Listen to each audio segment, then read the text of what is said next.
This is my Garmin track from Bright Angel Campground up to Cottonwood with the Ribbon Falls stop. So this is Ribbon Falls right here. So we're going to zoom in to the track.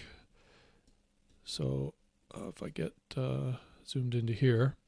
So this is North Kaibab Trail. It's the main trail here. It goes over Asinine Hill.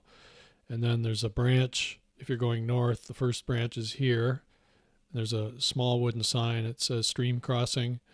And then North Kaibab Trail this way. So stream crossing left, which is what we took. If you're coming down south, the first access point you'll reach is here, and it'll say bridge crossing or no bridge. There's no bridge there anymore, but and that's this small trail, and the bridge used to be right here.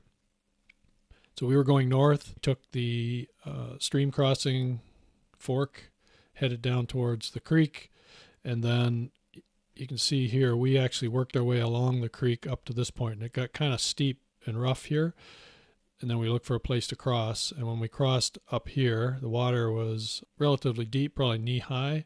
I had water shoes, so I actually put them on and got in the river and crossed, or creek. And then this is lower riverbed, and this is higher. This is probably about 10 feet up higher, so you have to make your way and get up on top of this bank. And we worked our way along the edge here, and it was a lot of vegetation and then a little bit of a climb. We scrambled a little bit to get up on here, and it turns out from this satellite picture it looks like we could have picked up that trail down here. So as soon as the access trail gets down to the creek, if you cross there, it looks like you can pick up the trail, and it's pretty distinct all the way up until you get here. So that'd probably be my recommendation. But again, when you get down into the stream here, it's not like getting access at Bright Angel Campground. It's a bit steep and a bit of an elevation to get down, to get down to the water and then up and out of it again. And there's a lot of vegetation. So maybe it's a little lot more obvious down here than it was up here.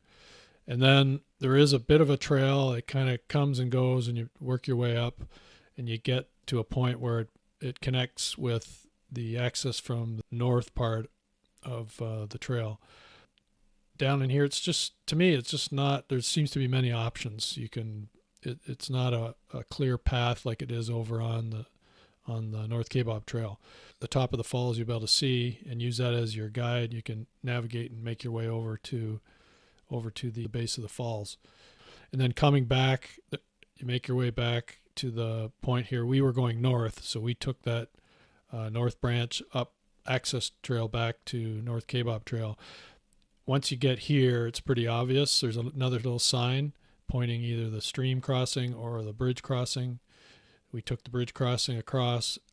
It's fairly distinct until you get up close to where the bridge was. So the bridge used to cross here, and if you walk up to the edge, you'll see you're quite high. You're up maybe 20 feet, 25 feet up.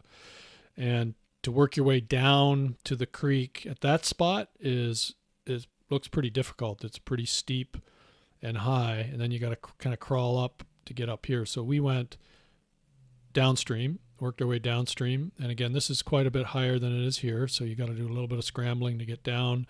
You get down into different trails. I think people are taking different paths to cross in here, but it's thick with vegetation, and here and there you'll see spots where you can work your way through and then get across. The stream isn't dangerous, but you are going to get wet. It might be dangerous if you're trying to hop across rocks to keep your feet dry. For me, again, I had my water shoes and was able to just wade my way across. And then it is a little bit of an uphill climb to get up off the creek and then back up to the base where the bridge used to be up here. Again, this is 12, 15 feet difference in elevation. And once you get up back to this point, it's pretty obvious the trail's open, and then back to the North Kaibab Trail. Hopefully that's helpful. I didn't want to wait till I process all my GoPro footage for this section of our hike, so I thought I'd just throw this out there to help anybody that will be in the area soon and wants a bit more information on how to get to Ribbon Falls. I will say it was well worth it. It's a pretty spectacular little spot here.